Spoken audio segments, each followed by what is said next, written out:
Jabi Alonso gets his first win, people, for Real Madrid, and I'm here. We are excited, people. First game, and boy, it happened to be against Pachuca, but nobody cares, people. All we care about is that we're here. How you doing, Will, bro? What's going Hey, on? I'm doing pretty good. It's always Yeah, nice to be having these talks after a win. You know what I'm saying? It was absolutely. a good performance. Now I'm hyped. Absolutely. And obviously, big up to all the chat taking part in this, obviously, Galacticos podcast, episode 4. So, we're going to obviously talk about a few subjects today, guys.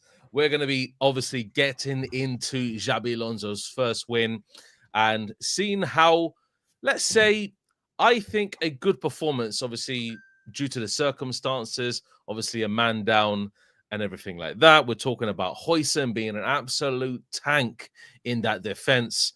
Also, we're going to be covering about Vinny and exactly what is going on with Vinicius Jr. And finally, is Arda going to be a starter for Jabi Alonso? So, Will, let's get into it, bro.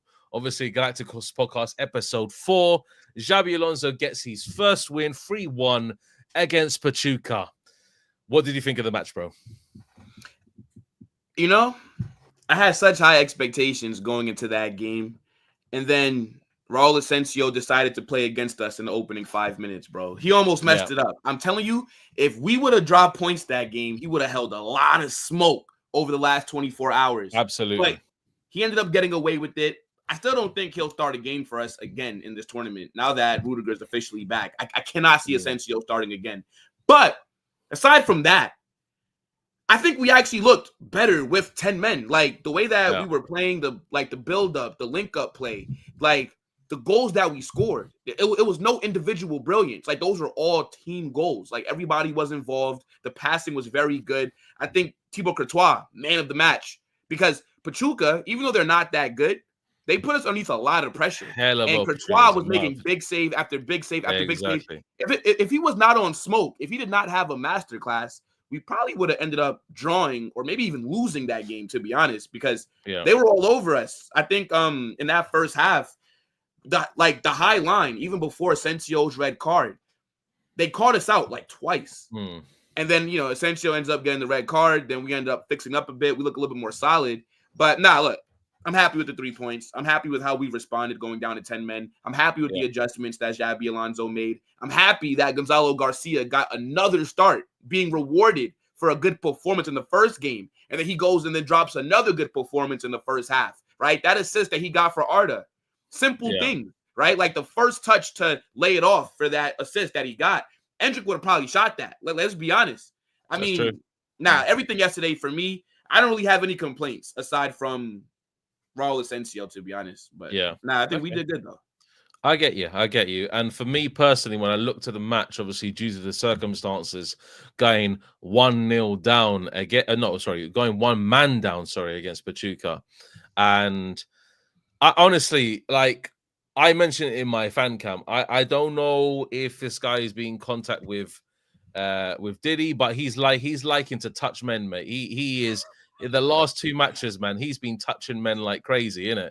I don't know what's going on, people, but this guy is moving absolutely mad. Obviously, we like Asensio, yeah?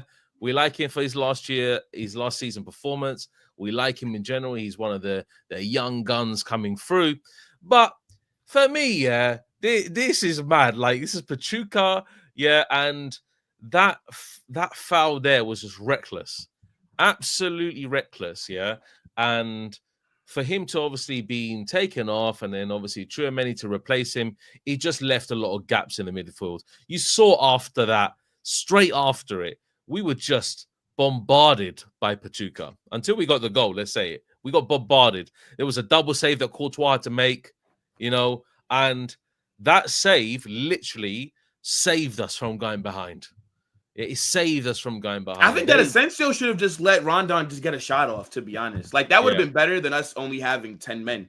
Like, the high line got beat. It happens, right? But like that foul, bro. That's twice now. It's twice. Yeah, it is. Yeah, back-to-back games. How can Jabi Alonso now trust Asensio?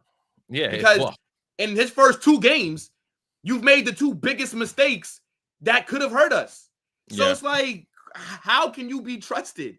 And the thing is, it's like you said, we rate Asensio. I think he's a very good player. But the thing is, he's super aggressive, right? Like, that's one thing about his game that you can see right away. Like, he does make rash tackles. And sometimes when he pulls it off, it looks fantastic. It gets praised. But then when you make the mistakes that don't pay off, now you're going to have to get cooked. And the fact that twice now, like for me, out of all the players in Madrid squad, he's having the worst Club World Cup. Like, his first impression underneath Jabi Alonso has been horrible, bro. Horrible. Yeah, absolutely, bro. And I just second everything you're saying, because I look at Asensio, like I said, was one of a great prospect for the future. But if he's making those rash decisions under Alonso's management, then it's just asking for trouble, because Alonso's like, can't you control yourself? But then Rudiger at the end, man, he came on, mate, and he started having a fight with everyone on the pitch. Because this guy cannot control his temper. So Jabi Alonso really needs to get into this dressing room, because Vinny's got that problem as well. He can't control his temper. Bellingham's got that temper as well. You see, there's a lot of players, apart from obviously Luka Modric, who's quite the chill guy, but he's gone. You know, so everybody now in that locker room is looking to these guys and saying, look, like, what are you doing? Like, what are you actually doing on the pitch to make you think, okay, I'm going to go and punch up this guy? Yeah. This is not outside the Santiago Bernabéu, people, within the street, Dave, when people are coming in front of me and literally 5 yards within me. And I'm like, you know what? I'm going to start fighting people out here. It's nothing like that. What we're talking about here is actual pitch moments where it could cost you 1-2 men on the pitch. And Real Madrid have been reckless with their red cards as of recent, and we need to really control that in. And Jabi Alonso does. Well, you know what it is, though, Dave? I think that, so underneath Carlo, right, who's such a great man manager, I feel like the discipline was just lacking, like underneath like his leadership, right? You know, like Carlo, he's not there to instill discipline, right? He's there to make sure that everybody's happy, we're all having a good time, no tactics, just vibes, right? The power of friendship, it's brotherhood, all these different things. I think Jabi's going to be a lot different, right? I think Jabi, I think he's going to have some good man management, but he is going to instill discipline, right? Like, I think after the game, he already brought up, like, yo, we have to talk to Asensio about like what's going on here, because it's twice now. Like, these mistakes can't keep happening. So I think, like, now Jabi will definitely bring a balance. But, yo, Dave, it's the first win of many. The first win of many. I'm telling you, the new era here. The new era is here, people. Dave, the overreaction that I was seeing from people against Al Hilal, and then the overreaction that I saw after Pachuca. So now Jabi is the guy, and we are going to win a treble, and Barca need to be scared. But I thought that you guys were saying just they're going to call me a flip-flop, people. They're going to call me a flip-flop. Yeah, bro. You want to know what's so crazy, Dave, is the amount of people trying to downplay the tournament. Oh, it's only Pachuca. So you're telling me that Pachuca were able to qualify for a tournament that a lot of your clubs couldn't. It's interesting. Yeah. It's interesting. Hey, look, I want to win this trophy.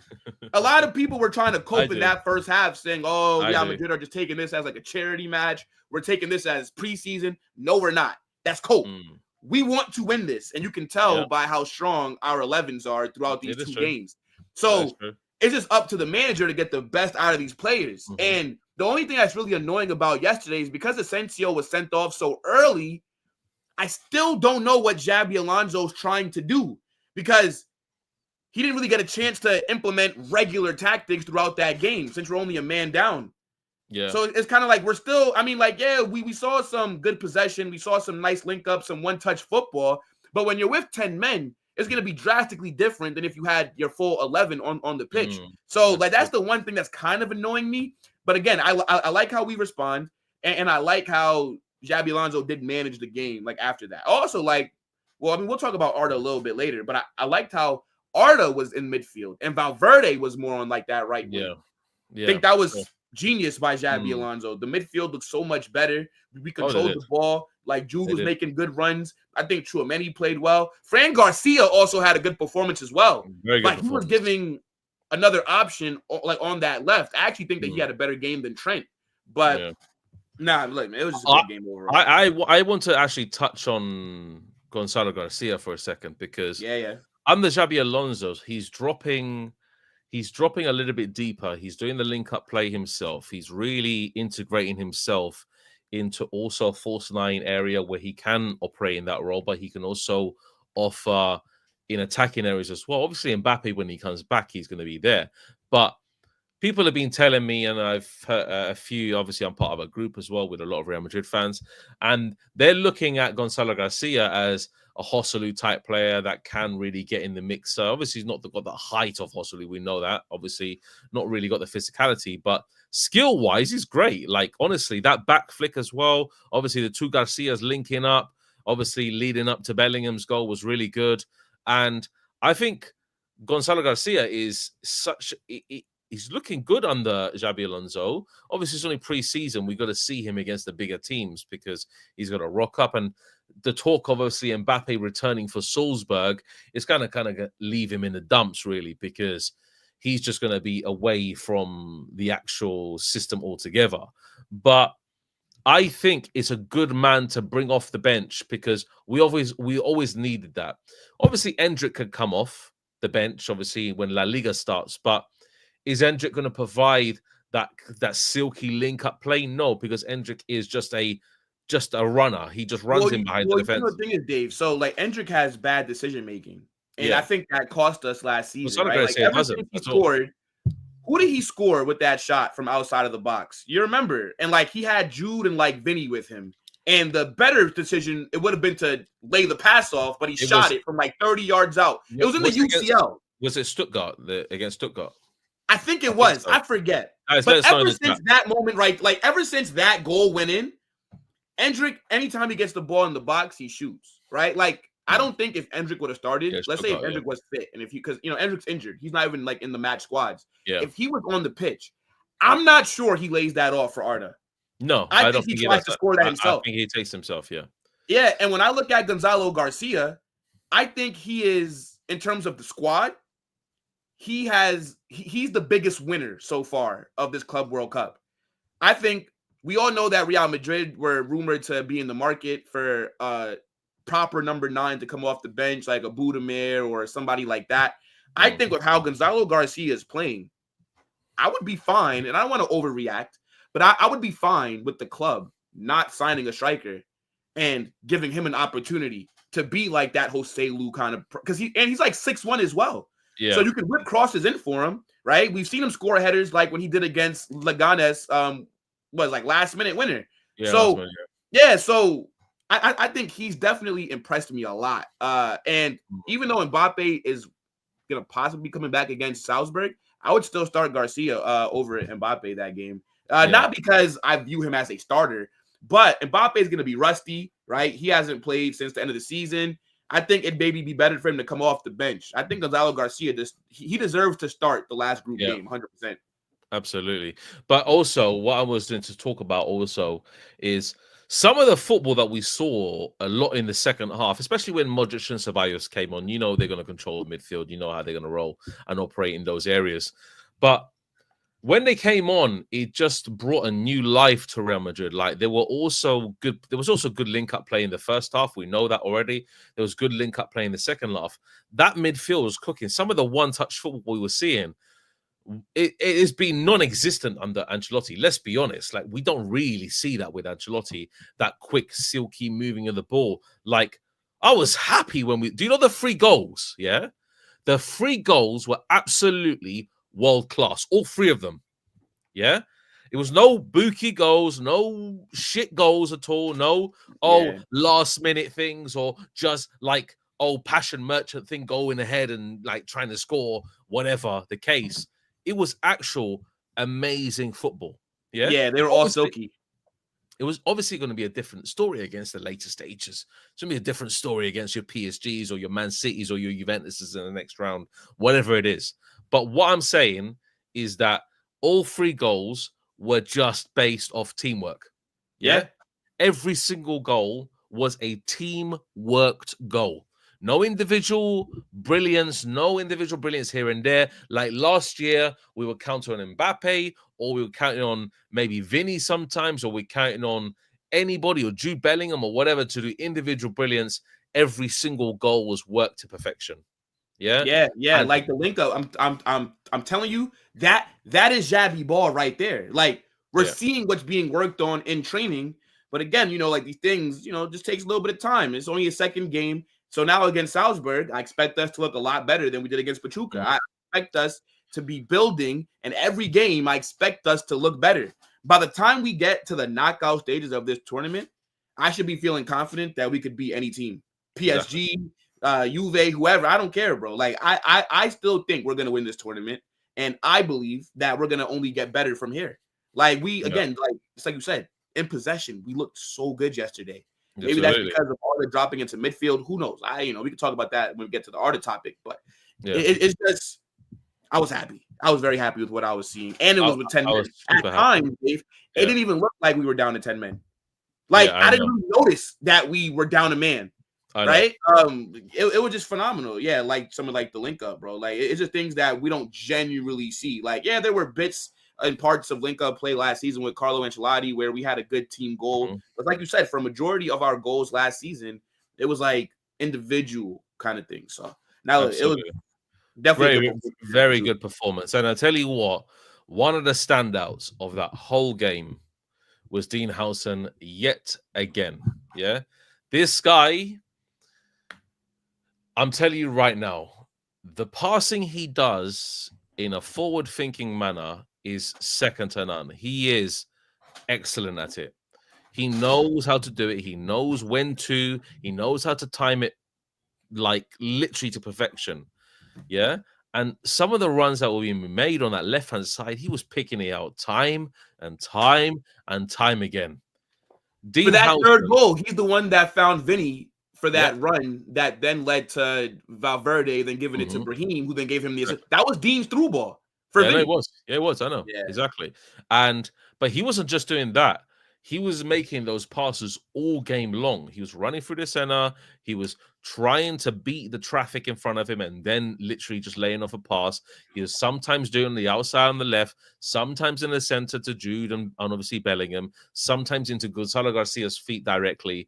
And this is what you need from your center backs. You need your center back to be unpredictable. Yeah. So when you have this unpredictability, no team can naturally pick it out. Like a team, any team in the world will struggle against that, because name me all the ball playing center backs in the world. You can only probably list maybe 6, 7 of them. Yeah. Really, really good ball playing center backs. Yeah. So Dean Hson is definitely one of them. And obviously you can talk about others, but I think we've got an absolute gem here. So, Will, what did you think about his performance yesterday? Phenomenal.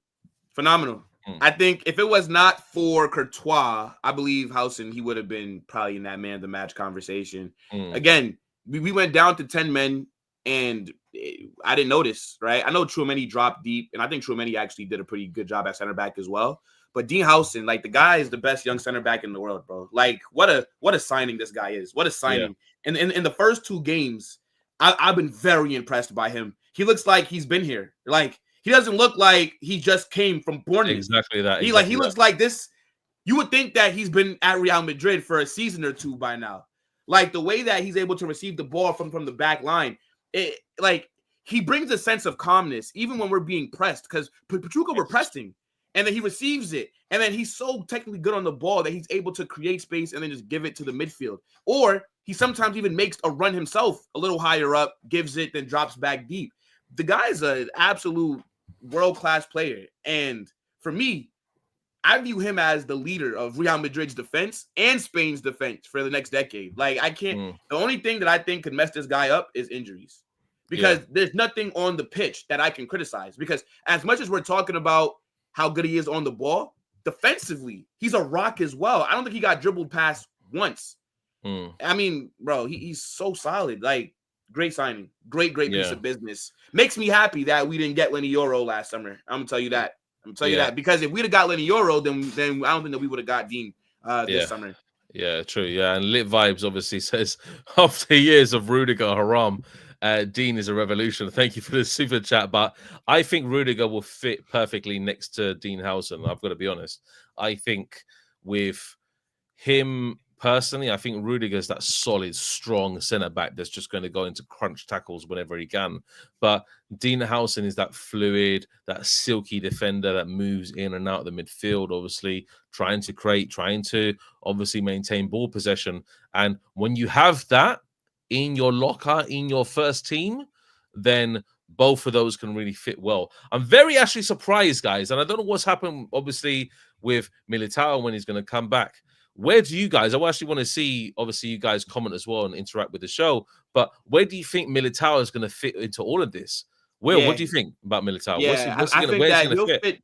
Yeah, I mean, I think that he'll fit perfectly at Al Nassr in Saudi. You know what I'm saying? Like that's where he needs to go, bro. Yeah, I need either one of him or Alaba sold this summer. It's one of them have to leave, bro. I don't think Militao. I mean, it would have been nice for him to be fit for the group stage to kind of see what level he's returned to after the injury. But I just can't see him returning to his best. I'm gonna be real, bro. Like you don't tear both of your ACLs in back-to-back seasons, and then you expect me to believe that you're gonna be like your 2022 version. It's just not gonna happen. So for me, I don't really think Militao should be factored into the plans. I think if he wants to stay, cool. But then he would have to be okay with being a rotational player, right? Not starting games like that. Maybe only featuring in like the cups or if there is injuries, because I just don't think he can be relied on anymore. But I mean, it just depends, because if Jabi Alonso wants to ultimately run a back three, then you are going to need a guy like him. You are going to need a guy like David Alaba just for the depth, because then you're going to have three center backs out there, which would probably be Dean, Rudiger, and Asensio, unless he's going to get sent to like the gulag for his mistakes. But yeah, I mean, you would need them in a back three, but I feel like Jabi's trying to do like this back four. I don't really think he's trying to do like the back three. I don't think he is either. I don't think he is, honestly. I mean, but I think our personnel fits a back four a little bit better. You can say that. I think Fran Garcia was good, obviously. And then if you look at the defense in general, I think Trent, obviously, I never mentioned Trent in the beginning, but I just want to touch on Trent a little bit. Yeah. That first time pass was excellent, I've got to admit. Obviously, Vinny floated it into him, and then Trent just hit it across first time. Obviously, Gonzalo Garcia, little first time pass to Arda Güler, and then Arda Güler tucked it away nicely. But that is fluidity at max level, you see? So, how do you think Trent played? Sorry? I said, how do you think Trent played? He was decent. Didn't really have much trouble. I don't think they really passed him at all, Pachuca, on their left hand. I tell you, Rondon gave us a lot of problems, by the way. That guy is an absolute machine. Obviously, he's played for Everton up front. We know that already. He's been, obviously, a very decent player at the clubs he's been at. Let's just call it that.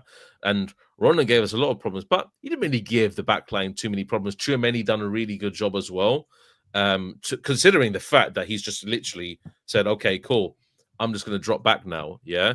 And then the two box-to-box midfielders did their job as well, Valverde.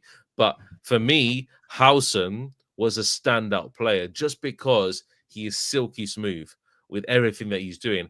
Even when the ball is floating in the air and it's a corner, like, I'm not really fearful of corners. They had a really an early chance. I remember, I think it was Rondon. Yeah, because it was Rondon. Yeah, but Whiffed it. I think Dean Hson, I think when he's in there, he's like, okay, I'm coming on in this box. I'm going to header the ball out. And when he gets a header on it, he clears it miles away. It's not some like 5-yard header. It's like miles away. So would you say that Dean is our best center back? I think he currently is. I still think, obviously, Rudiger's our main guy because it's Rudiger, isn't it? He's the one that's going to be what he's done already. Yeah, exactly. So Rudiger's the main guy, but Dean Hson technically is our best defender. Technically, he's our best defender, and I think we just need to look at him and just protect him a little bit because, like you said, injuries could affect him. He's a young player, you know, he's very hungry. He's very hungry to get into the team. He's very hungry to play every single match. So on form, yeah, he is the best. Obviously, Rudiger, Asensio, obviously Rudiger literally just came back pretty much yesterday. Asensio's been doing Diddy settings for both matches. But I don't know, mate. I don't know. Hson is absolutely mad, mate. He's a great player. He's a great player. And okay, so I want your answer, and I also want to see what the chat's saying as well. Dean Hson or Kubarsi? I don't know yet. I can't really determine that until I see La Liga, to be honest, mate. Nah, you know, Dave. You know, bro. Guys, I can't really see. Obviously, I'm a Real Madrid fan, so I'm going to say Dean Howson. But look, for me personally, you need to see La Liga because Kubarsi was one of the standout players for Barcelona. We know that was he last season? Was he? I think so. I mean, for him to be obviously thrown into that position and for obviously Hansi Flick to trust in him, I think he done a good job. He delivered on a good level. But I think Housen is just very silky smooth with his play. And I think technically he's probably better than Kubarsi. If you look at him overall in Bournemouth playing in the Premier League, I don't think Kubarsi could handle the Premier League. I got to be honest. He's too frail. He's too weak. And I think he's slow as well. Yeah, and Kubarsi could struggle. Yeah, he could struggle. His reaction time is a bit slow. But Housen, I keep saying Housen because I get used to it now. But Housen, I think he's got a very, very bright future at Real Madrid and definitely has a higher ceiling than Kubarsi. Kubarsi, obviously, this is his level, but Housen could go miles. Oh wait, so you don't think that Kubarsi can elevate? You think he doesn't? I think that's him. I think that's him now. That's him done. Wow, then that's him now. Okay, yeah, okay. I think that's him now. Look, I think Dean is better. But they're kind of similar in terms of like what their main skill sets are. Like they're both very good on the ball for defenders, right? They both can pass it. They both are comfortable in like 1v1 situations and things like that. But again, it's like you're saying, I just think that Dean has a much higher ceiling because I feel like he's nowhere near at the level that he could be. Now, I think Kubarsi can still go up another level. I think he like? He can, but it's not that much. Like you saw young defenders. But I think he could become a world-class defender. Mate, I saw Rio Ferdinand when he played for Leeds, man. You could just see how good he was, yeah? And Kubarsi he's good. He's good. He's a good defender. Is it anymore? You saw Saliba as well when he was young and he's building up now into this world-class centre-back. You saw Ramos when obviously Mourinho literally just like, okay, cool, mate, you're playing centre-back. Yeah. And Ramos just came and took the world by storm. Yeah. You saw Carlos Puyol for Barcelona took the world by storm. You saw multiple defenders, Maldini, Nesta. I've seen all these great defenders, and I know when I've seen them at that certain age, I know how they're going to cook and deliver next level. Yeah. So for me, I see Housen as such a great and amazing prospect for Real Madrid. I think he can, but if he bulks up a little bit more, he's going to be an excellent defender. He just needs to. You know what it is? I do think that like once a player breaks through at Barcelona and they come from their academy, the PR that they get is amazing. You know what I'm saying? Like everything gets gassed up. It's amazing they can bring those players through as well. They will always. I think we could do the same thing though, Dave. I think Real Madrid can do that as well. The difference is we just choose not to. We choose to go out there and spend the money. Whereas, let's be honest, Dave, we make Stars FC have spent, I think in the last decade, Barcelona have outspent Real Madrid by like over 200 million.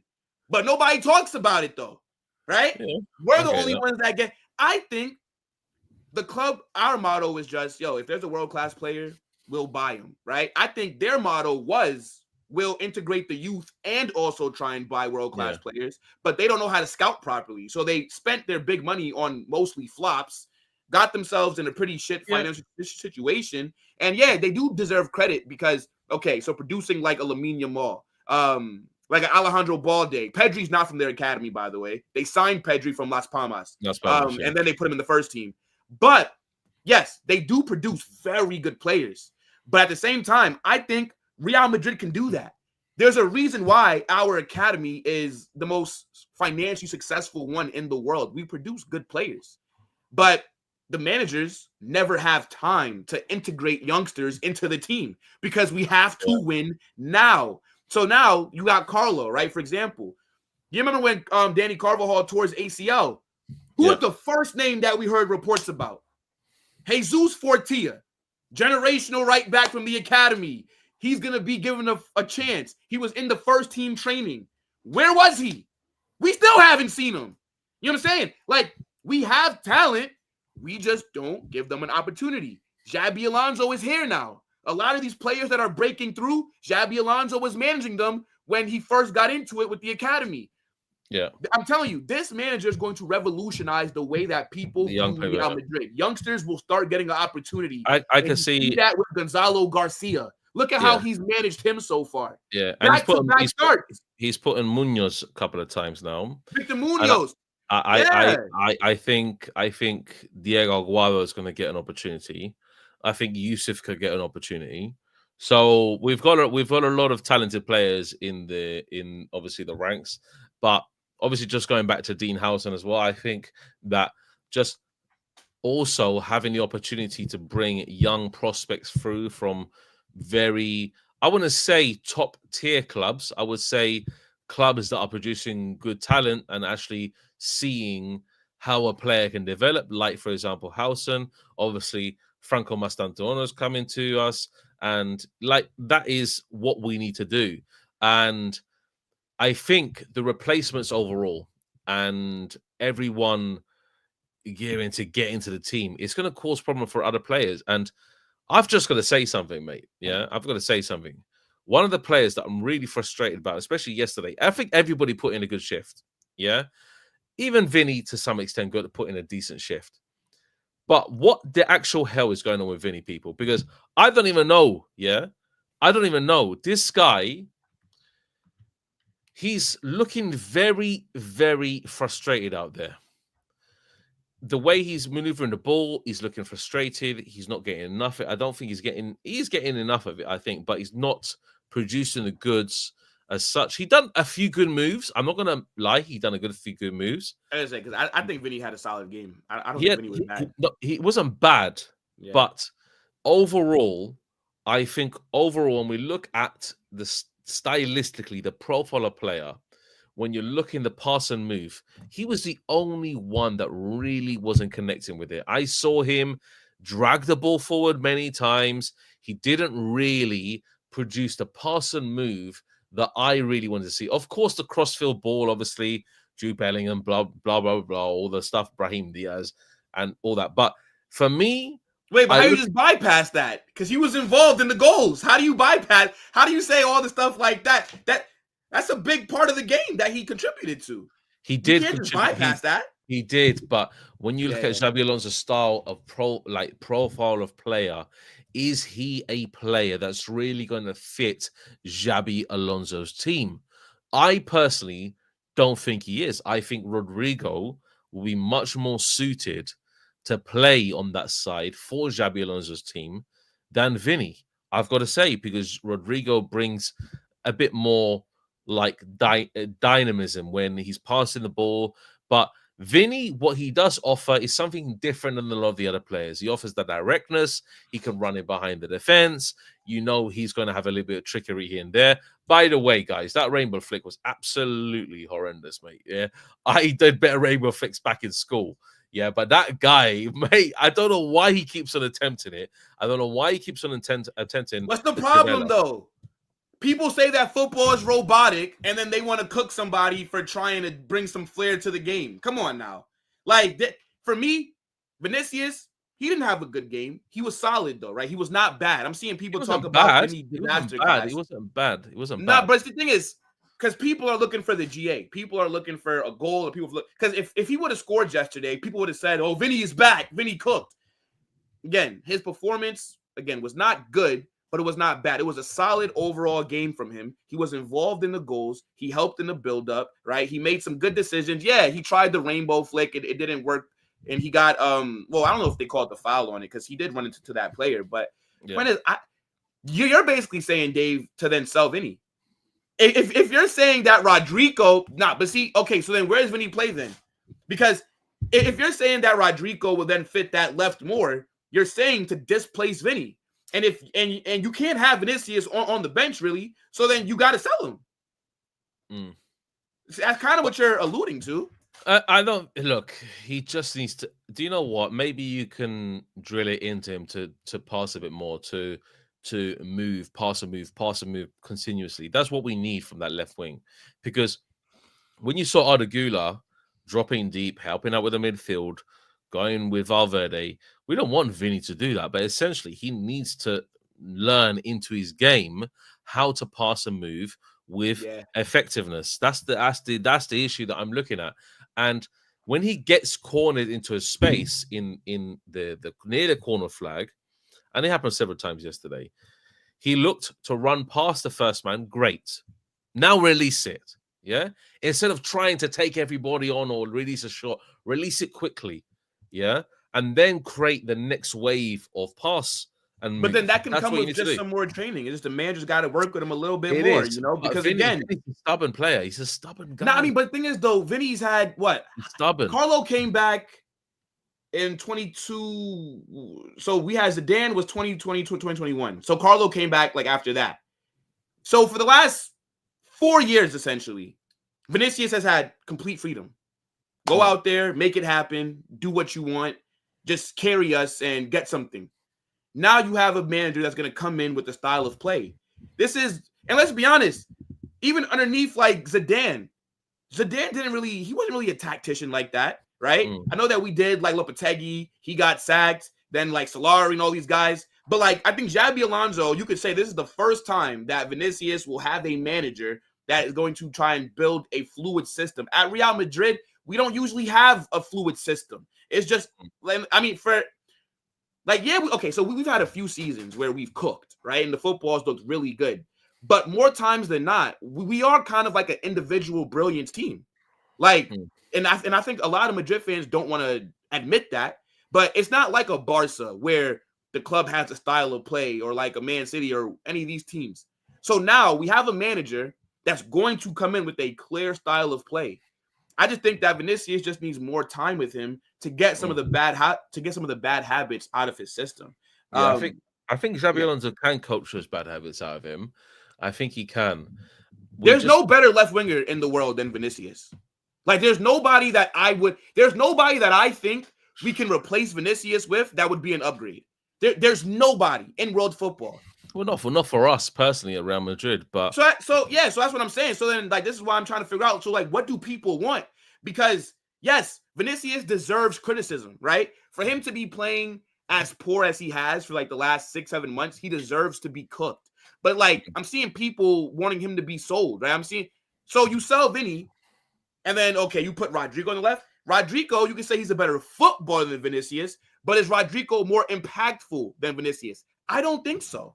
Kvaratskhelia is more impactful than Vinicius. I tell you, no, he's not, Dave. He is, mate. He is, mate. Bro, a January transfer to PSG. Doesn't matter, he has mate. A good 6 months, and all of a sudden now Kvaratskhelia is on Vinicius' level. Stop it. Technical master on the football pitch. That guy can control the ball which way he chooses. He don't care, mate. Kvaratskhelia is miles better than Vinicius Jr. I've got to say, I don't care, mate. Like, when I look at this guy on the pitch, I'm like, what's he going to do next? But Vinny, he loses the ball consistently. Yeah, but that's the trade-off that you get with that play style, with like the direct wingers. Like, would you rather your winger be passing the ball back, or would you rather your winger attack the defender, make him have to make a rash decision, possibly win a free kick, win a penalty? Like, Kvaratskhelia wasn't even PSG's best player. Vinicius has been our best player, and we won the UCL with him being our best player. Yes. Kvaratskhelia is not better than Vinicius Jr. Like, we have to stop it. I think it's recency bias. Kvaratskhelia didn't even have a better season than what Vinny had the season prior. Like, we have to stop with look what this player is doing right now. Again, I do agree. Vinicius deserves to be cooked for how bad he's been to his standards. But look, even if you go sell him and then get Kvaratskhelia is a downgrade from Vinicius. No. Please no. Let me tell you. So on the ball, Kvaratskhelia is honestly, sometimes the stuff that he does is like genius level. Yeah, like I don't really see Vinny have that in his locker. Technically, Vinny's decent. I know that already. He relies a lot on his pace. He relies a lot on his explosiveness. He relies a lot on those two aspects of his game to help him through. If he didn't have pace, what is Vinny going to do? Let's just say it as it is. His technique-wise, he's not the best. We know that already. But explosiveness, he offers that. Is he just pace and power? Pretty much. That's what Vinny is. Yeah? Vinny is pace and power. That's what we need. I don't agree. In that position sometimes because we don't have it. Only Mbappe offers that. So I think personally, Vinny, look, he had a decent season last season. I'm not going to say he had a horrible season. He had a decent season. He offered GA. He sacrificed a lot of himself for Mbappe. Yeah, I understand. Like Benzema did for Cristiano Ronaldo, Vinny offered a lot of himself for Kylian Mbappe. Because some of the passes that he threaded through, some of the layoffs that he did were mostly to Mbappe. And that's what he did. So I understand what Vinny offers. I understand that he is an irreplaceable player. But in Real Madrid, if you don't deliver this season, you are getting replaced. Sorry, Vinicius Jr. No, I agree. If next season he plays like how he did in the second half, then I'm on board, okay? If we want to sell him, then it is what it is because you have to perform. I'm not going to argue with you there. But I think it's just such an overreaction of how people are treating Vinicius. And I don't agree that he's just pace and power. Vinicius is a very technical footballer, right? But it's because of his speed, right? And how direct he is. It makes people think that that's all that he like. I don't even. So, for example, like Vinicius and Mbappe, they're both not pace and power. Like, but they're so faster than other players that it makes you think that. Oh, Vinicius is very technical. Mbappe uses a lot of his pace. Let's just be honest. Like he uses a lot of his pace. Obviously, yes, because of how but it's because of how fast he is. But I've seen Mbappe pick up the ball and beat people with his technical ability. It's not just always. Now, yes, his pace is what he goes to first, but we act like these players are like not that good on the ball. Like Vinicius, he's a very good dribbler. I'm not saying that he's of the level of a dribbler. He's a decent dribbler. No, yes. I think he's good. He's not on the level of a Kvaratskhelia, right? Like obviously, Vinny's nowhere near the level of Yamal. I've got to say it right now. Yeah. No. Technically, on the ball, Yamal is. See, I agree. But now, but Dave, but if you told me, okay, we sell Vinny, we go get Lamine Yamal in a dream world, I'm not going to argue with you. I'd say, you know what? Fair enough. I agree. Lamine Yamal as a footballer is better than Vinicius. But I think Vinny, his skill set gets disrespected. Like, again, Vinny is a technical player, but the pace is just what gets relied on because 9 out of 10 times, that's how he can beat any defender in the world. But for me, like I said, there's no other winger right now that we can get that I think upgrades Real Madrid's attack. There's none. At the moment. I know that. But the situation is that the main question, I said this last time as well on the Galacticos podcast. Vinny needs to have a whirlwind of a season.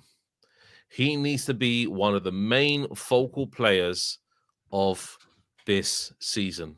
He will needs to be the guy. He has to be. He will. He will. I'm telling you, Dave. I'm telling you, Vinicius will cook this season. Vinicius will cook this season. He's not going to drop another 6-month Avatar level performance where he goes missing. My guy will be involved this season. I'm telling you this right now. Expect him to be back in the Ballon d'Or conversations after this season. Vinicius is that good of a player. I think a lot of people are sleeping on him. Jabi Alonso gets a little bit more time with him, a little bit of more coaching in terms of with his decision-making in the final third. I'm telling you, Vinicius will cook this season. Do not expect him to have another performance in terms of across the entire season like what he did in the second half of last year. It's not going to happen, Dave. I'm telling you this right now.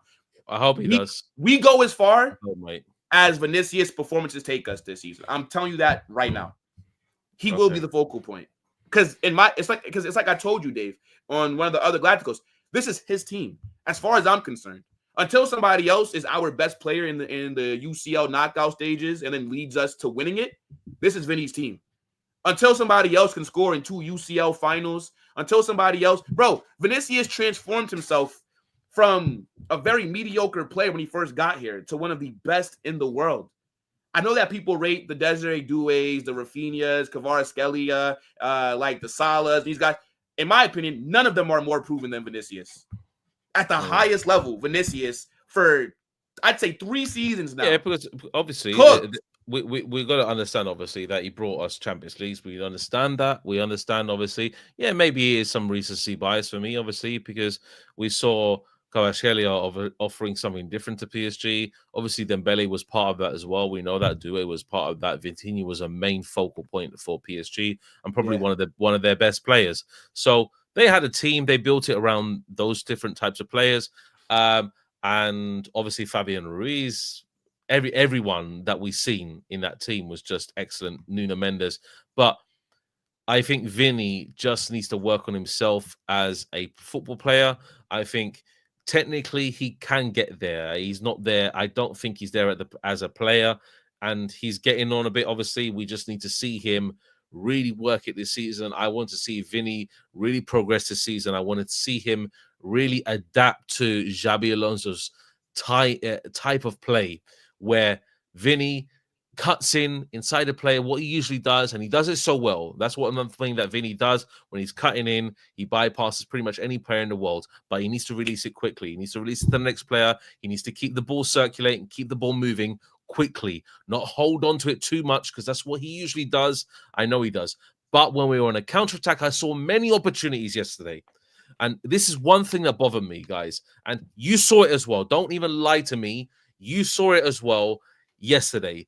Vinny had so many chances to initiate a counter-attacking opportunity for Real Madrid. He had the ball on the halfway line. They literally had 2 men back, and he's getting stopped by Pachuca. If this is any other team, he's getting absolutely battered. Yeah? The situation is when he has the ball, he doesn't have that technique to move past the player naturally. He needs to use his pace. He needs to use his directness. But when he gets stopped and he gets cornered, he has a problem. He can't get out of that. So in those situations, release it quickly, move on, and then bypass the defensive line. Hopefully receive a 1-2 pass. Connect with Gonzalo Garcia better. Connect with the midfield better. Yeah? So when I saw so many opportunities, man, and he didn't offer it, I saw him on the right-hand side one time, I remember. And I don't know who was defending, whatever. And he had the ball. He just got stuck in the mud. He got stuck. He didn't know what to do with the ball. Maybe the support wasn't there, but Trent was behind him. I saw him. And he didn't know. He doesn't know in those decision-making moments what to do. So his IQ needs to drastically improve. Hopefully, Alonso could do that. If he can do that with Vinny, that's all he needs. Is just a manager that's going to be able to work with him. I don't hate Vinny, guys. Believe me, I don't hate him. Yeah, I really like Vinny. I really like him. I like what he offers. I like the directness. I like what he can offer. But sometimes his decision making is poor, guys. Too poor. That it costs us in certain moments. Mbappe has better decision making than Vinny on certain moments. Because Mbappe, he sees a shooting opportunity outside the box. He's taking it. We saw it so many times last season. He's outside the box. He sees a gap and he just takes it. He shoots and he scores. Yeah? So for me, I really want to see Vinny, getting into those moments and making those decisions better and really helping out the cause. Because I tell you one player that does it well, really well, is Arda Güler. Yeah? And Arda Güler, I have to say this, I don't really care if it's just 2 matches or he's featured, obviously, after the first half in the first match. He's featured, obviously, pretty much for the majority of the match in the second. Yeah, I don't care, mate. He needs to be a starter for Real Madrid. Arda Güler needs to be a starter for Real Madrid. If Rodrigo doesn't cut the mustard, Arda Güler will. And that's it. I don't know if you agree or not, Will, or the chat, if you agree or not. But it's Arda Güler, the player in front of Rodrigo, in this case, for Jabi Alonso. Does he fit the profile? Does he fit the system? Does he fit the type of player that Jabi Alonso wants to play on that right wing? Because I like him. The thing is, I don't even view him as as a winger, I think Arda needs to be in that midfield. When you look at the midfield three of Valverde, Tchouaméni, and Jude, they're all very good players, all world class in my opinion.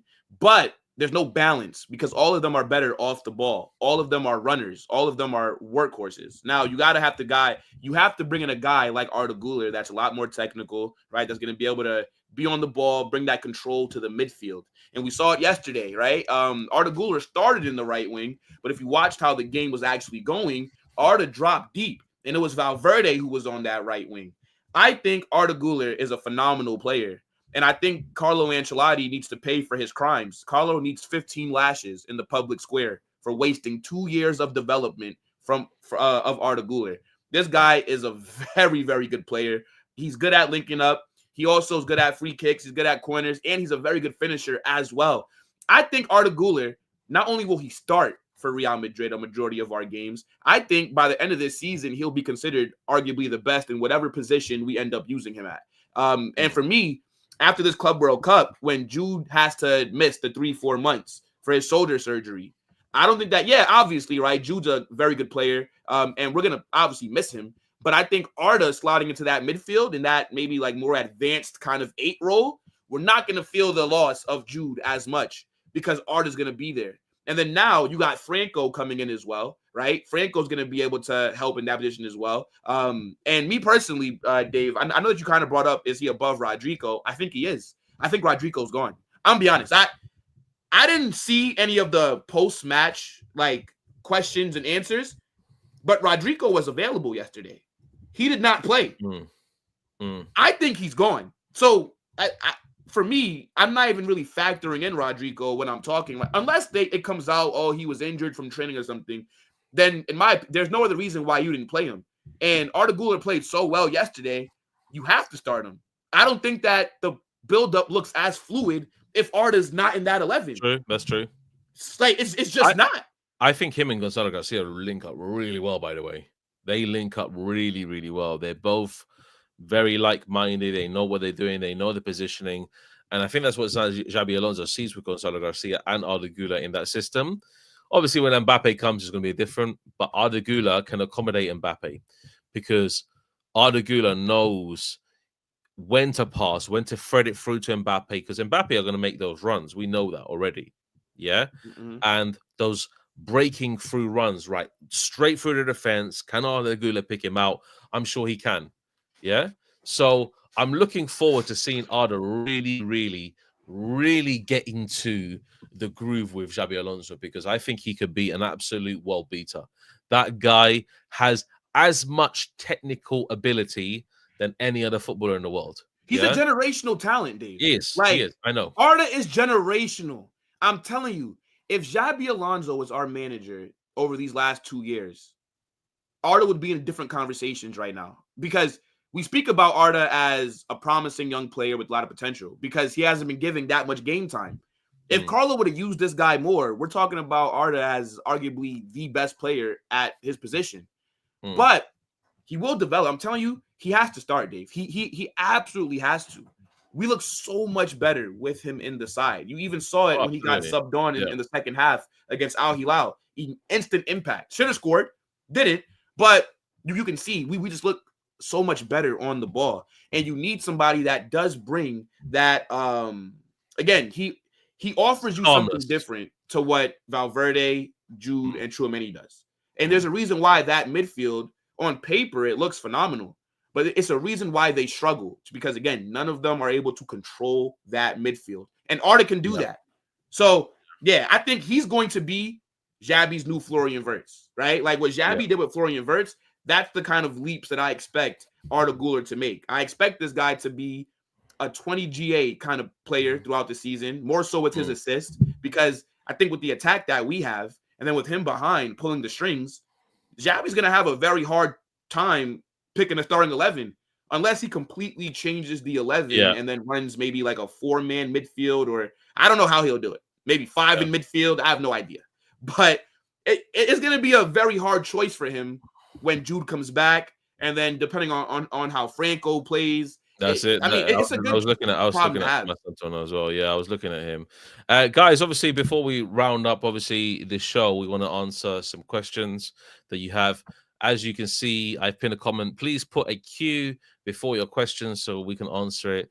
And we'll take the first about 10 to 15 questions, and then we'll round up the show.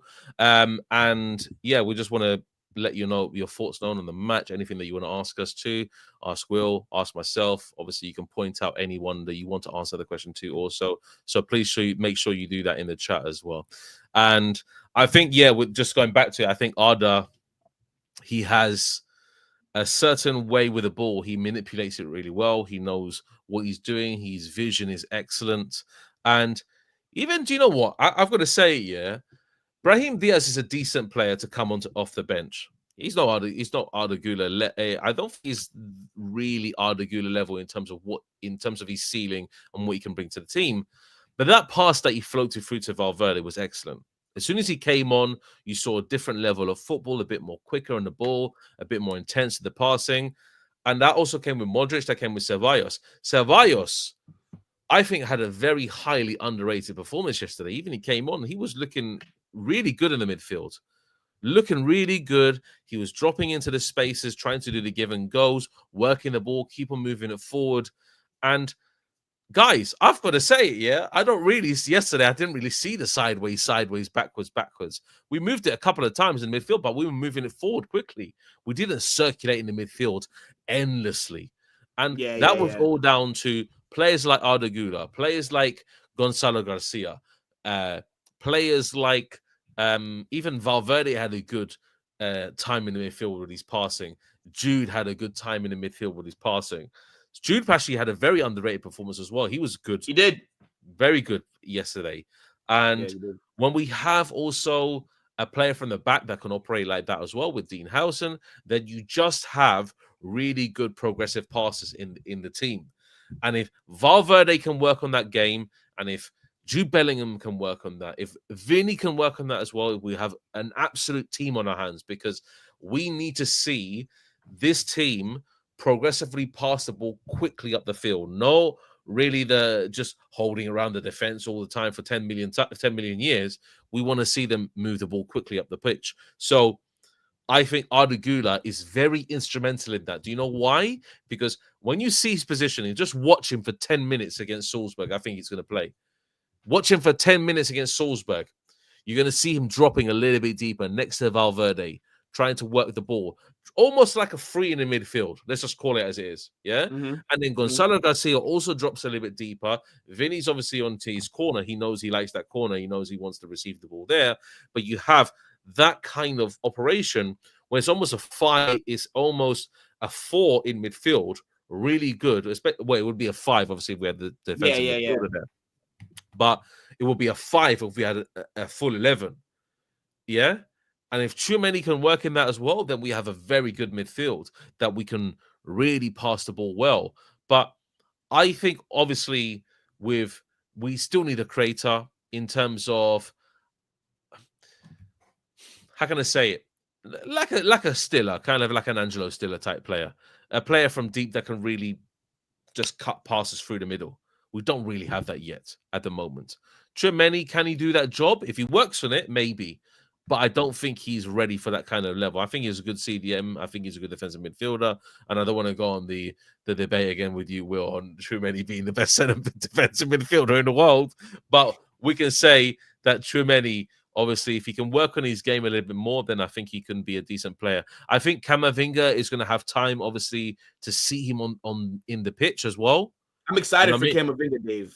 I'm excited. I want to see Camavinga under Alonso. I feel like he would be perfect to have like in that midfield. Yeah. Again, Jabi Alonso is going to have a lot of decisions to make. Luckily, there's going to be enough game time for everybody. We're involved in all these competitions. There will be, unfortunately, injuries as well. So I think people will get their opportunity. But Camavinga, I'm very excited to see how he plays. Because even though I think, right, that Tchouaméni is one of the best number 6s in the world, I realize that Camavinga is better than him. I just think that Tchouaméni is a bit more consistent, right? I think Camavinga has definitely regressed from last season with all the injuries that he had. And then when he comes back, he's not making the right decisions. But in terms of like on the ball, what he can offer you, his ball progression, and he's also very good defensively, I think Camavinga's going to cook underneath Jabi Alonso. Like, that's going to be something to keep an eye on 100%.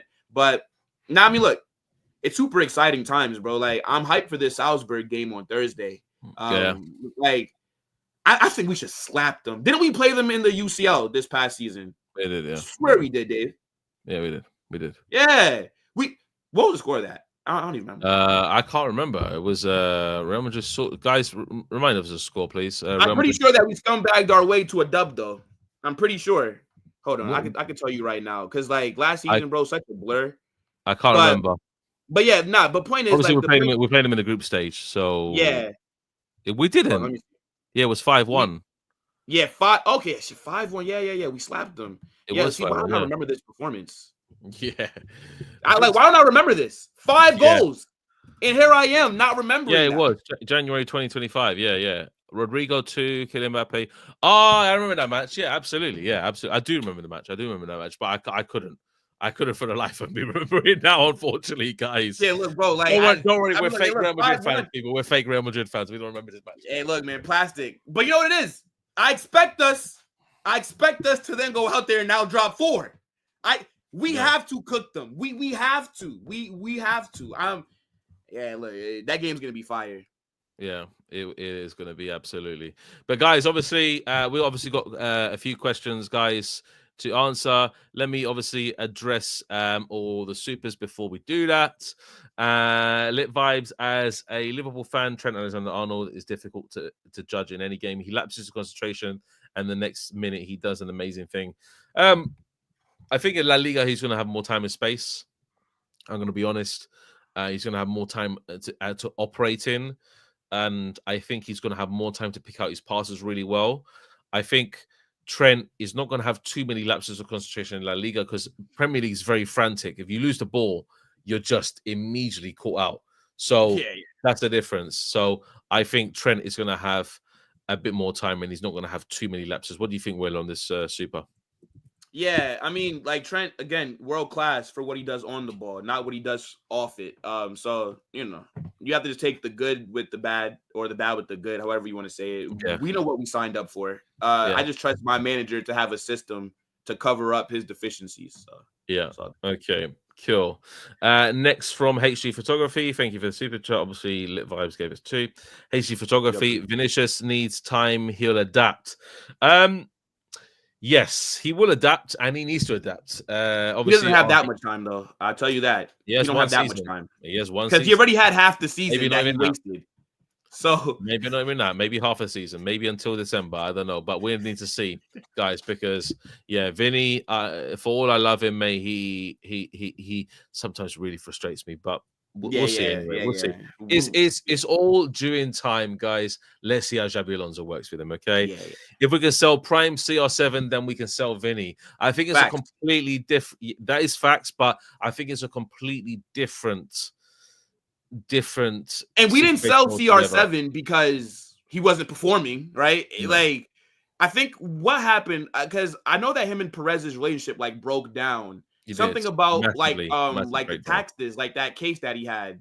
And I feel like he didn't like the way that the club like backed him or didn't back. I forget what it was, but I do remember like him leaving just seemed so sudden. Like, because throughout that season, right, the 17 season, there was nothing that indicated that he was leaving, really.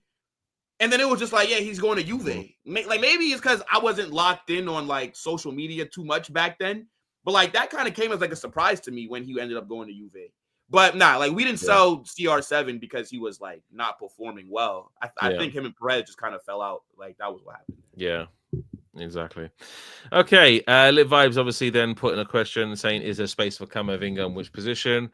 I think Camavinga will really work well directly in the midfield. I think in the centre mid position, not too deep, not too much an advanced role. I think just holding in the centre mid, similar to what Valverde does, but just with a bit more tech up front, because Camavinga's got that tech. We know that he's very silky in the ball. He can dribble past tons of players and really make an impact.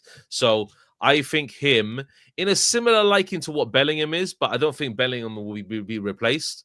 I'm sorry to say, I don't think he'll be replaced. So We just need to really see how Camavinga will fit. What are you thinking, Will, on that about Camavinga?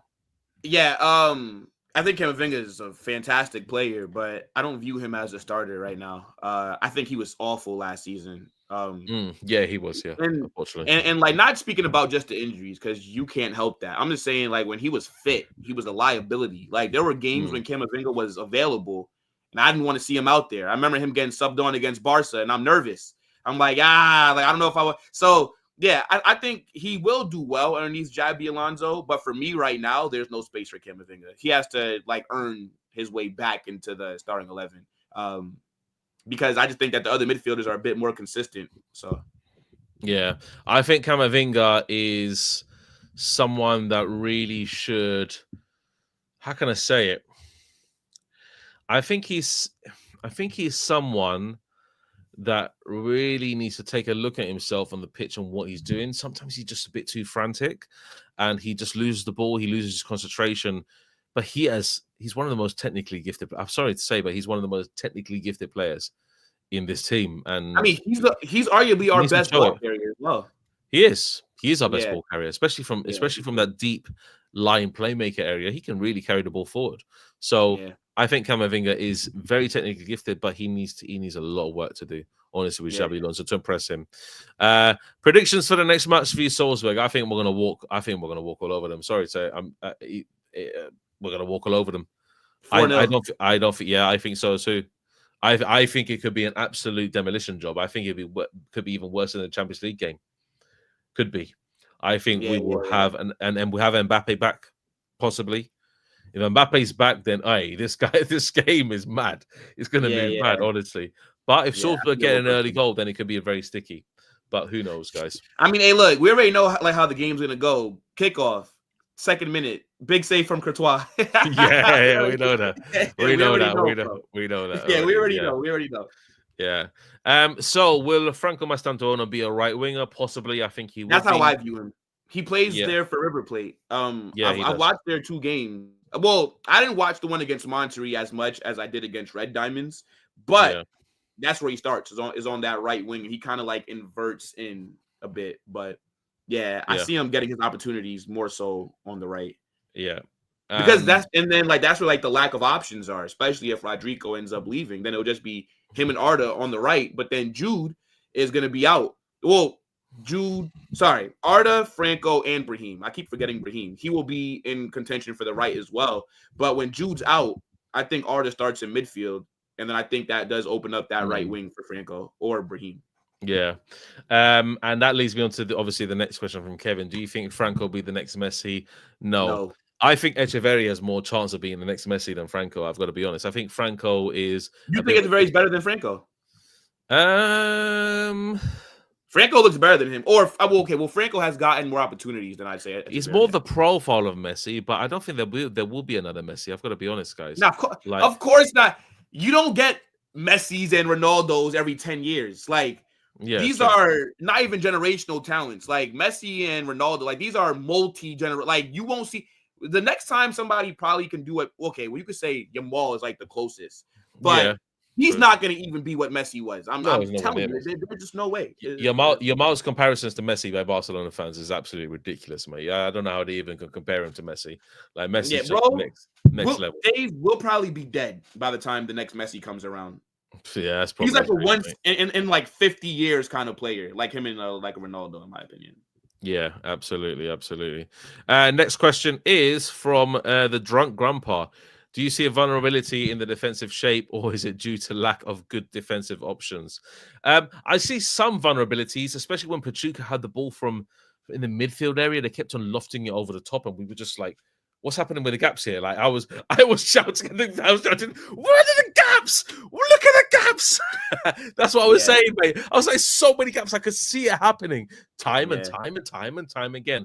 But I think that line, the first one, when Asensio did, I think that was that House's fault?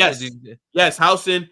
So when Asensio got sent off, that's maybe the one thing that you can criticize Hson for. Hson played Rondon. The line was bad. Yeah, and that Yeah, takes yeah, time, yeah. obviously, to work with the defense. And thing is, I don't know if Jabi's trying to do the offside trap or if he just wants He's the playing a high line. line, though. He's playing a very high line, though. Yeah, I've got we to admit, definitely though, look vulnerable with the ball over the top, 100%. we are playing some next level Ange Postecoglou high Yeah, lines here, because I seen our defenders at times operate like midfielders. I'm gonna be honest, like I'm seeing Hson, sorry, just literally just operating a midfield role when we do have the ball, and we're just literally He's super high piling up. players up front. Trent Fact. is like outside on the right wing. You see Fran Garcia consistently overlapping Vinny, and it's just like, what is going on? We've never seen this before from a Real Madrid side and Ancelotti, but it's gonna cause us problems, because when we do lose the ball, we're gonna be very, very vulnerable to counterattacks. I've got to be honest, yeah, and I do not want to see that counterattack from Barcelona happen against those high lines. So maybe Alonso will switch it up for Barcelona, but who knows? Okay, what will Arda's GA be next season? I see at least 30. You guys forget he scored 6 goals in 350 minutes. 30. I think 30 is a bit too much. Too much. Yeah, that's a bit too much. I think That's a lot. 30 GA. I would say like around, but I'd say between 15 to 20. Yeah, I could say that. I could see that. Maybe a little bit more if he does have an immaculate season. Like, do you know what? Yeah, when I'm gonna compare it, especially I'm gonna say right wingers and creative right wingers. Like Saka's a very creative right winger, I've got to say. Yeah, in my opinion, like he creates a lot for Arsenal. You saw when Saka was out injured how much Arsenal struggled in the creative front. Yeah. That kind of GA will be fine for me. If Arda Güler gets Saka's level of GA on a very good season, then that will be absolutely fine for me. But Saka takes a lot of the penalties as well. He's the main penalty taker for Arsenal. So Arda Güler won't be. But you're looking at him as a creator, and if he's just going to be a pure creator and not so much of a goal scorer, then I can see that assist tally being much higher than his goal ratio. So we just need to look at that. Yeah, so it's like you kind of brought up, like he's not going to take pens for us. He's more than likely not going to take free kicks now that Trent's here. And then I think maybe he will take corners, but I feel like it'll be mostly Trent as well doing that. So yeah, a lot of what Arda's going to have to do is going to be from open play. So yeah, I think 30 GA is a bit high. I would say about like 15, 20. Yeah. Like I can see Arda getting like 11 assists, like 7, 8 goals. Like that's kind of like what I'm expecting next season. Yeah. Okay. And we're going to just round up with a few more questions, guys. Let's do the quick fire thing. What do you think about Alaba with Jabi? I just hope he doesn't play. I just hope he doesn't play. Sorry, guys. I just hope he doesn't play, because that guy, mate, as soon as he comes on, mate, he gets either injured or he just makes them one of the. Do you reckon that Alaba knows Arabic? What, do you want him to move to Saudi as well? Can we flog Alaba to Al Hilal for like 250 million? Hopefully we can, mate. Hopefully we can. Bloody hell, mate. Guys, I wish all Alaba the best. He was such a great player, honestly. With Bayern Munich, he was such an amazing player. Yeah, I loved Alaba. He was one of my favorite left backs, honestly, in the recent years. Such a good player. Obviously, he's adjusted more to a centre back role as well over time. And I think he's such a great player. I wish him all the best anyway, if he does go. But yeah, Saudi, please come and get him, mate. Yes. 250 mil, nothing less, mate. Yeah. Okay. This is a quick one, actually. This is a good one. But what's your opinion on how Jabi would use Endrick? Will? Off the bench. Yeah. Nah. Yeah, like bro, like as a rotational piece up front or on the right. That's how I think. I'm looking at Gonzalo Garcia as the main guy to come off at Mbappe now. Yeah, I mean, look, Endrick hasn't had a chance to prove himself yet. Gonzalo Garcia is definitely higher in the pecking order as of right now. Yeah, Gonzalo Garcia in the very first few games, you can see he's just a bit more IQ wise. He's just got better decision making. You know what I mean? He's just got better. Finishing, he's not better than Endrick. I know that for a fact. He's not better than Endrick, yeah? Because Endrick, if he gets the ball, like I can see holes in the back of the net, yeah? Because of the shot power. But I think Endrick, his IQ is a lot higher than Endrick's. yeah, oh, his IQ is much higher than Endrick. But I think he's a little bit better on the no, not a little bit. He's just better technically than Endrick. He's better technically than Endrick, but Endrick he's quick, he's strong, he's got physicality. I think Endrick could be as a last option, a substitute, just to catch tired legs out. I think if he's catching tired legs out and Endrick's on the pitch, then he has a good opportunity there. But he needs to work on his technique wise. His first touches, I've got to say, guys, Endrick's first touch is really poor. It's really poor. It's so poor. Like I don't know why, but it seems like the ball just glides away from him because obviously he's not playing in Brazil. It's a chance for him to have time and space with the ball. But I think in La Liga also, with that technically gifted player, you need to have it at least a little bit in you, otherwise you fail in La Liga. I've got to say, yeah. Okay, well, actually, no, Nico Williams, but yeah, okay. Apart from him, everybody else is fine. Yeah, guys, God knows, mate, how much I don't like Nico Williams, man. I just don't like him. But you know what? Good luck, Barcelona. Don't get him started, bro. They'll be crying in the comments. Yeah, mate. Anyway, okay. Do you think? Okay, that was already answered that question. And the final question is, what do you think about a back three of Dean, Rudiger, and Carvajal as wing backs? Trent with Frank Garcia, and the middle, Tchouameni, Valverde, Bellingham with Vini and Mbappe up top. That doesn't make 11 at the back. Doesn't make 11, does it? I don't know. But with that back three, though, I don't view Carvajal. Oh, he does, because he wants Bellingham as an attacking mid. Yeah, I mean, I don't view Carvajal as a starter at Real Madrid anymore. To be honest, I think he could do an amazing job there, but I don't know. He's played there before. He's played in the back three before. I know he's played decent. In terms of. I'd much rather give Asensio more opportunities at right side of center back than give Carvajal those opportunities. I'm gonna just be honest, because we all know Carvajal is leaving after this season. Like he's gone. Like he's gonna be going to the MLS or Saudi. I feel like Carvajal's gonna start games, right? And Carvajal, hopefully he comes back and he's still at a high level. But now I think that we have to be prioritizing again.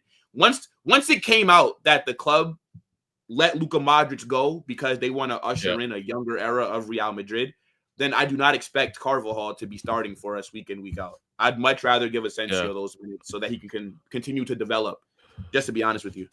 Yeah, no worries. Okay. And the final question, we can round it off with this. Messi or Ronaldo? And I'm not going to say Dave, I'm going to say both. Will, Messi or Ronaldo? Ronaldo. More proven. God, okay, cool. We end the conversation there, bro. Bro, what did Messi do in France? What's Messi doing in the MLS? Oh, yeah. Ronaldo, Portugal, was playing so well. United wanted him. He goes to Premier League, tears it up. Comes to Real Madrid, tears it up. Goes to Italy, tears it up. Goes back to the Premier League at 37 or 36 or something like that. Tears it up. Come on, bro. This man's different. This man's different. Could Messi do it on a rainy night in Stoke in December, Dave? Nah, this man was in Barcelona in his comfort zone where everything is tailored to him. Ronaldo steps out of his comfort zone. Come on, man. Stop it. Give me CR7, the prototype for all attackers of history. Come on. Nah. I don't get why you're laughing. Hey, look, man, you can hold that. If Messi didn't take HGH hormones, my man would have been in the circus as the world's shortest dribbler, okay? Man wouldn't even have been at Barcelona without drugs. My GOAT don't need drugs. Messi could hold that. And also, hold on. One last thing. If Ronaldo would have got, or in Portugal, I'd say, if Ronaldo in Portugal would have got that many pens in the World Cup, they would have won it too. Just want to throw that out there as well. But, yeah, give me CR7. Guys, I think Will is going to be replaced in the next podcast, mate. I think I'm joking. I'm joking, mate. Dave, we can debate it. Give me CR7. I will do a whole debate on this, mate, for the whole show, mate. Dave, if you want to talk about this for an hour on Thursday, we can do it. We can do it. God help us, mate, because do you know what? Let me tell you something, yeah. For all his play for Barcelona, yeah, Messi is forever the greatest. Well, obviously, I have my reservation for Ronaldo Nazario, but Messi, look, he's gone off camera, mate. He couldn't stand me, mate. Yeah. But anyway, Messi is the greatest player of all time. That is just simply facts, mate. It's just simple facts, mate. It's just you just that's it. Like when like the way I just do you know what? And it's actually crazy, guys, because it's crazy because I rewatched the goal that Messi scored against Real Madrid in the Champions League, and I was like, bro, when Ronaldo can do that, let me know, bro. Let me know. Bro, look, Messi's a phenomenal player. I'm not gonna, and you know, yeah, it's like a bit of jokes that's mixed in there with my analysis. But look, Messi, he is a phenomenal player. Nobody's gonna sit here and tell you that he's not. But I just think CR7, for me, if I was a player, I'd rather be like CR7. And I think CR7 has more longevity than him. How old is Messi? When CR7 was this age that Messi is, he was in the Premier League, carrying Manchester United. Messi's in the MLS, and Inter Miami aren't even doing that well there. I think that CR7, I think his career is a bit more impressive. Like, I feel like even if you want to talk about the Ballon d'Ors, there's a couple of years where Messi shouldn't have won that. Let's talk about the most recent time that he got it, because he won the World Cup a season or two before it. Like, we know that these awards get tailored to him. We know that Messi has phenomenal PR. I think CR7 has just, in my opinion, right? Yeah, we could talk about the World Cup. Phenomenal. Okay, whatever. I think that CR7, just in terms of the overall career, has had a better career than Messi. That's how I view it. Cool. Yeah. And I think a lot of Ronaldo fans will agree with you, mate. Hey, look, because Portugal all those pens and they win the World Cup. That's what I'm saying, bro.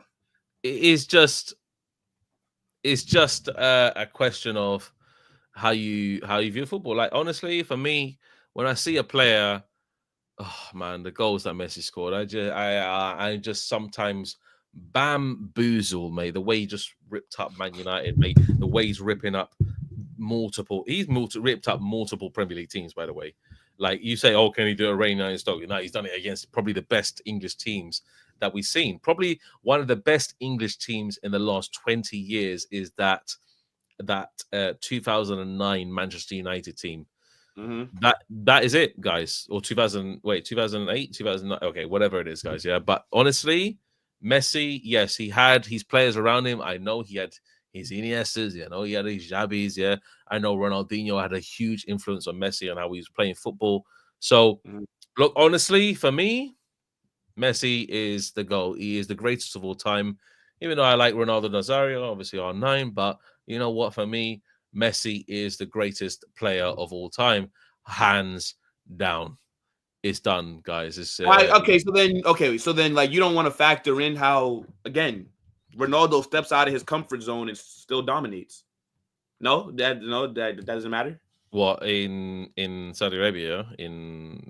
By the way, his second stint in Manchester United wasn't really that good. He wasn't really that good, to be honest. Okay. Yeah, no. I mean, he was decent, right? Juventus, he wasn't the absolute best. He was good. But he was 36. He was 36 in the Premier League, leading Manchester United.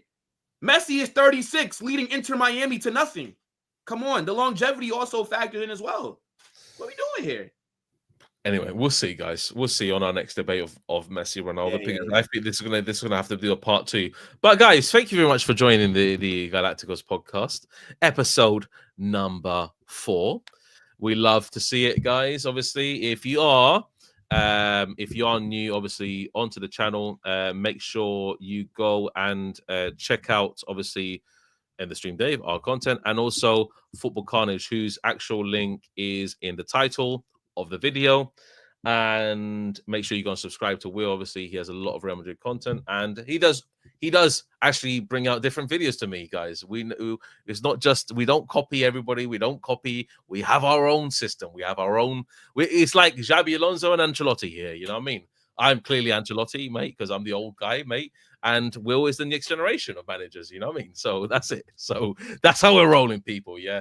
But obviously. Yeah. Will's obviously channel is in the title. Obviously, it doesn't cost you anything. Make sure you can go subscribe to Will, and Will was moving up. We're moving up in the world, people. Yeah, and guys, obviously the chat has been absolutely lit, and a lot of people. And guess what, guys? We haven't seen Lucas Vasquez in the chat, people. This guy, Lucas Vasquez, keeps on joining the chat. Is he joining your chat as well? Nah. Like I've we didn't see Lucas Vasquez as well yesterday. Guys, we didn't see Lucas flipping Vasquez yesterday. Congratulations. Was he in the match yesterday, guys? Hello? Will? What's happened? Is it gone? Has Will gone? Will's gone. He's frozen, guys. He's frozen. Did I freeze? Space, guys. He did freeze. Yes, he did freeze. I have no idea. Back. Look, see, that's Lucas Vasquez trying to get to my connection right there. Exactly, mate. But I did notice though. Yeah, he didn't feature. Yeah, he didn't. Now that I'm thinking about it, because when we took off Trent, we brought on Rudiger. Guys, let me tell you something. Yeah, we always win the war at the end of the day. We always win the war, guys. Lucas Vasquez officially didn't play a match, and now, do you know what? Thank the Lord, mate. Thank the Lord. But guys, make sure you subscribe to Will. Don't forget. And obviously, watch the reruns of all our recent Galacticos podcasts if you want to. And we'll see you next time. Anything you want to say, Will, before we go? Now, look, big up to everybody that supports. Smash the like button, subscribe, turn on Dave's notifications. Absolutely. Yeah, and turn on Will's notifications because he's going to tell you all about how Ronaldo is better than Messi. Guys, take care. A la Madrid y nada más. And adios, buenas noches, and we'll see you next time. Take care, guys.